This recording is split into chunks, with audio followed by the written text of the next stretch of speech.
আসসালামু আলাইকুম এভরিওয়ান। আমি আজকে আপনাদেরকে পটল পোস্ত করে দেখাবো। এর জন্য এখানে আমি পটলটা এরকম দুই পাশে কেটে নিয়েছি এবং একটা ছুরি দিয়ে পটলের উপরের খোসাটা আমি ফেলে দিয়েছি, উপর থেকে আঁচড়ে নিয়েছি এবং এভাবে মাঝখান থেকে একটু কেটে নিয়েছি। এখানে পটল পোস্তটা করার জন্য আমি সরিষা এবং পোস্ত এখানে 4 টেবিল চামচ পোস্ত এবং 4 টেবিল চামচ সরিষা আমি আগে থেকে ভিজিয়ে রেখেছি এবং পানিটা ঝরিয়ে নিয়েছি। এখানে পটল পোস্তটা করার জন্য লাগবে আমার লবণ, চিনি, কালো জিরা, এখানে নিয়েছি 1 চামচ, আদা বাটা লাগবে আমার, কিছু কাঁচামরিচ এবং শুকনো মরিচ। এখন পটলটা আমি একটু সামান্য লবণ দিয়ে পটলটা মেখে নিব, সাথে দিয়ে দেব তেল। একটু তেল দিয়ে আমি পটলটা লবণের সাথে ভালো করে একটু মেখে নেব। নিয়ে মেখে 10 মিনিট রেখে দেব এবং এখন আমি পোস্তটাকে ব্লেন্ড করে নেব। এখন পোস্তটা একটা গ্রাইন্ডার জারে নিয়ে নিয়েছি, দিয়ে দিব 2টা কাঁচামরিচ এবং সামান্য একটু লবণ দিলে সরিষার যে তিতা ভাবটা সেটা লাগে না। আর সামান্য একটু পানি দিয়ে দিব, সামান্য একটু পানি, যাতে আমি এটা ব্লেন্ড করে নিতে পারি। এখন এটা ব্লেন্ড করে নিব। এখন পোস্ত এবং সরিষা আমি একদম মিহি পেস্ট করে নিয়েছি। এখন এখানে একটা ফ্রাই প্যানে তেল দিয়ে দিয়েছি। এখন পটলটা ভেজে নিব।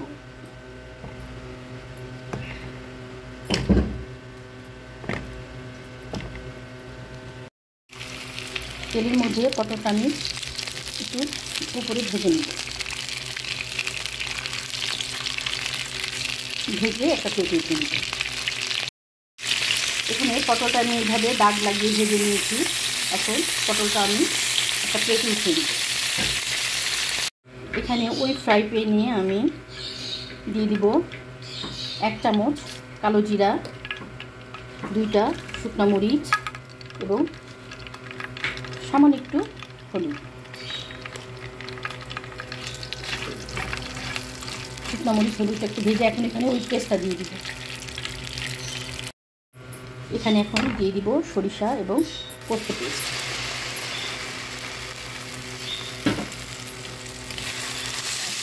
ভালো করে একটু কষিয়ে নিব তেলের মধ্যে সরিষা এবং পোস্তটা।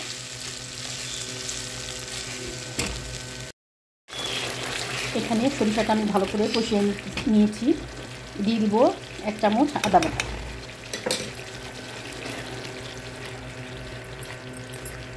এখানে দিয়ে দিব আধা চামচ লবণ।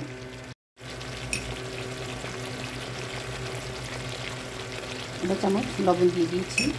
এখন মশলাটা ভালো করে কষিয়ে নিব।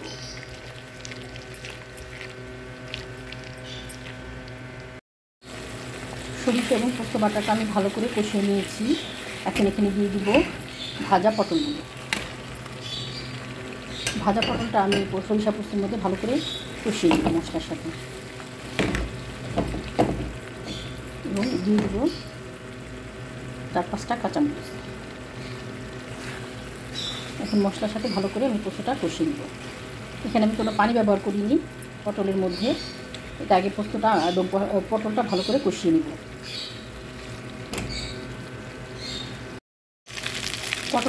পটল পোস্তটা ভালো করে কষিয়ে নিয়েছি। এখানে আমি দিয়ে দিব গরম পানি, দিয়ে একটু মাখা মাখা হবে।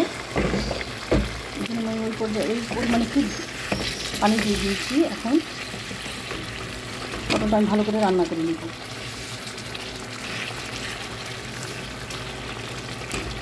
এখন এখানে দিয়ে দিব আধা চামচ চিনি।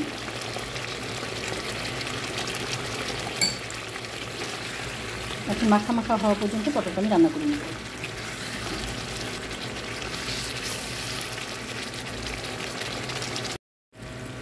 পানিতে দিয়েছিলাম, পানিটা শুকিয়ে গেছে, এরকম গ্রেভি হয়ে গেছে, একটু গ্রেভি থাকতে হবে। এখন উপরে একটু সরিষার তেল দিয়ে দিব। এখন আমার পটল পোস্তটা কমপ্লিট হয়ে গেছে। আমি আপনাদেরকে সার্ভ করে দেখাচ্ছি। এই রেসিপিটা খুবই টেস্টি এবং খুবই মজা, আপনারা বাসায় ট্রাই করবেন। আমি আপনাদেরকে সার্ভ করে দেখাচ্ছি।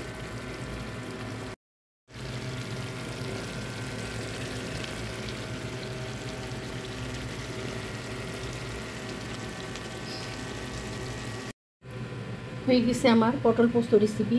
আপনারাও আমার রেসিপি ফলো করে বানাতে পারেন। যদি আমার রেসিপিগুলো আপনাদের ভালো লাগে তাহলে আমাকে সাপোর্ট করবেন এবং আমার নিত্য নতুন রেসিপি দেখার জন্য আমার পাশে থাকবেন এবং আমার রেসিপিগুলো দেখার পরে কমেন্ট করবেন যে আপনাদের আমার রেসিপিগুলো কেমন লাগে। আল্লাহ হাফেজ।